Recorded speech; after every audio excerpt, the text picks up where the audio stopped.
Bonjour à tous, donc aujourd'hui nous allons vous expliquer un article qui est paru dans la Houle Blanche et qui concerne l'apport d'une modélisation hydrosédimentaire à une dimension, dans un cas particulier, à savoir la retenue du génitial.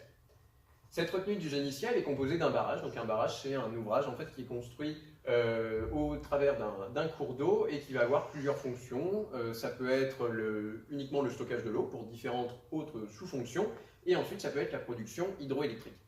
Ce barrage, il va créer un système fluvial à part entière. Ce système fluvial, il va se trouver en fait en amont de ce barrage et ça va amener en fait à un processus de sédimentation particulier qui fait que en fait, des gros sédiments vont rester loin du barrage alors que des sédiments fins vont s'accumuler juste en amont du barrage, juste devant celui-ci. Et donc ça va créer un problème puisque au fur et à mesure la retenue va se remplir et donc on peut perdre au niveau de la production électrique par exemple. Donc c'est pour ça qu'on s'interroge sur l'intérêt d'une modélisation hydrosédimentaire.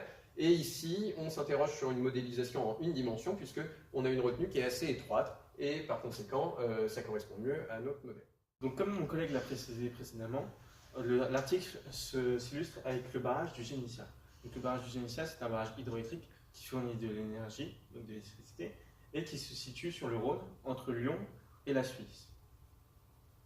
Donc il y a une étude justement sur le Rhône de la bathymétrie. Donc la bathymétrie, c'est l'évolution des fonds, donc l'altitude. Et on remarque qu'au cours du temps, entre 1918 et 1960, à certains points, il y a une énorme évolution de l'altitude, presque 60 mètres de différence entre 1918 et 68, soit un dépôt de sédiments. Donc pour évacuer ces sédiments, on peut faire une chasse, et une chasse, ça consiste avec beaucoup de pression et d'eau d'évacuer ces sédiments. Afin de réaliser cette modélisation, deux codes de calcul sont utilisés. Premièrement, le code ADIS-TS, qui résout l'équation d'advection-convection. Il prend en compte deux phénomènes, le phénomène d'érosion et de dépôt de sédiments.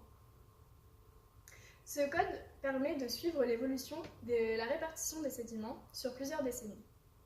Deuxièmement, le code Rhubarb-BE, qui lui résout l'équation de conservation de la masse et traduit l'évolution des fonds. Il prend en compte deux paramètres, le diamètre médian et l'étendue granulométrique.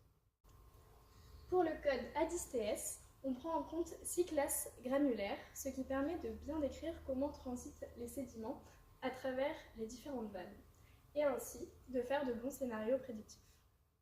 Donc pour comprendre la dynamique des flux sédimentaires dans le barrage, dans la retenue du barrage de génitial, on découpe la retenue en 20 tronçons. On effectue des mesures de calage, c'est-à-dire qu'on mesure les flux de sédiments à différents moments. Quand on a ces données de calage, ensuite on les couple avec deux codes, ADIS-TS et Rhubarb. Donc là on a du coup deux profils différents de flux sédimentaires. Le code ADIS-TS va être plus fidèle au niveau des 2/3 aval, avec la présence de particules fines comme les limons ou les argiles. Et Rhubarb, donc sur la partie amont, avec la présence de particules plus grosses comme les sables et les graviers. Ça induit deux types de dynamiques, plutôt des transports par suspension au niveau de l'aval, avec des particules fines qui vont être transportées dans la masse des flots, et des particules comme les sables et les graviers qui vont être transportés par charriage au niveau du fond. Donc deux dynamiques sédimentaires différentes en amont et en aval. On peut donc voir dans cet article que la modélisation hydrosédimentaire à une dimension est relativement performante pour modéliser l'accumulation des sédiments au cours du temps, y compris sur des très longues périodes. En revanche, elle pourrait être complétée par un modèle 2D, mais on a observé, notamment en 2014, que ces modèles 2D étaient compliqués à valider et par conséquent, on préférera une approche hydrosédimentaire à une dimension.